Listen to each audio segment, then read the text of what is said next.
Градежната компанија Гранит е топ 1 од топ 10 фирми кои добиле сделки со државни предпријатија во 2015 и 2016 година.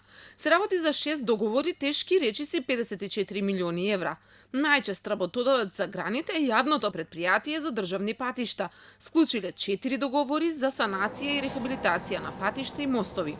Општина Битола го ангажирала Гранит за изградба на северната трибина на битолскиот локален стадион, додека предпријатието енергетски ресурси за гасоводна делница.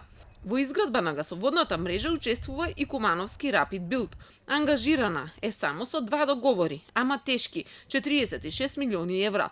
Со ова таа го завзема високото второ место на топ 10 фирми кои земале големи пари преку тендери. Третото место пак со 32 милиони евра тешки договори го потполнил приватниот градежен институт, кој добил 5 државни тендери. Ова е првата тројка која преку истражувањата на јавните набавки ја формираше Центарот за граѓански комуникации. Во останатите топ 10 се јавуваат непомалку познати фирми за јавноста: Силекс Неметали, Бетон Скопје, АК Инвестетово, Алов Гевгелија, Пуцко Петрол Пласница, Вардар Градба и Елбиор Скопје. Сумите кои ги земале се движат од 6 до 32 милиони евра.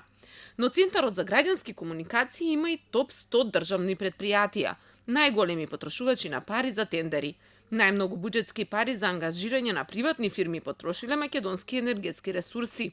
Изградбата на гасоводниот систем, чии цевки ќе поминуваат од Неготино преку Кавадарци па се до Битола и од Скопје преку Тетово до Гостивар, го донела ова предпријатие на топ првото место потрошувачи.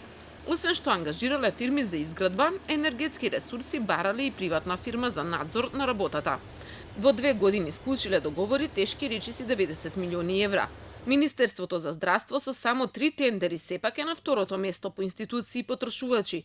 48 милиони евра потрошило за реконструкција на болницата во Струмица, на санација и на доградба на клиниката за хирошки болести Свети Наум Охридски во Скопје и за набавката за лекови за болните од ретки болести. На третото место е Министерството за образование со 7 тендери со вкупна вредност од 44 милиони евра. Ангажирало фирма за изработка на техничка документација за школи и сали, за откуп на учебници и изградби и санации на студентски домови. Топ 100 се многу за набрајување, ама меѓу првите 10 потрошувачи на парите на граѓаните во изминативе 2 години се и Народната банка, државни патишта, ЕЛЕМ, Институтот за белодробни заболувања, ЈСП, Управата за културно наследство, Министерството за земјоделие. Многу пари се вртат во јавните набавки, ама и многу недоследности. Истражувајќи ги ова, го откриле МЦМС и Центарот за граѓански комуникации.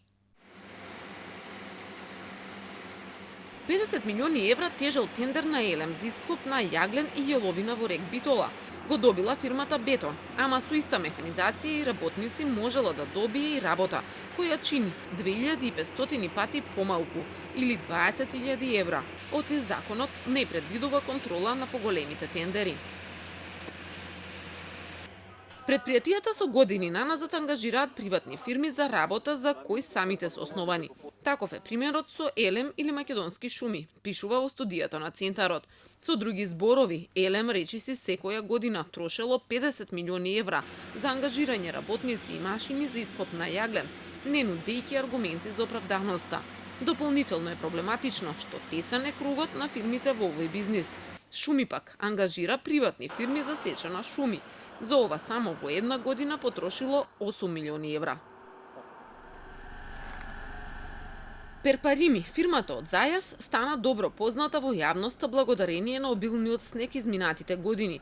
Истата фирма секоја година добиваше тендер од истото предпријатие, Македонија Пат, за да го чисти снегот.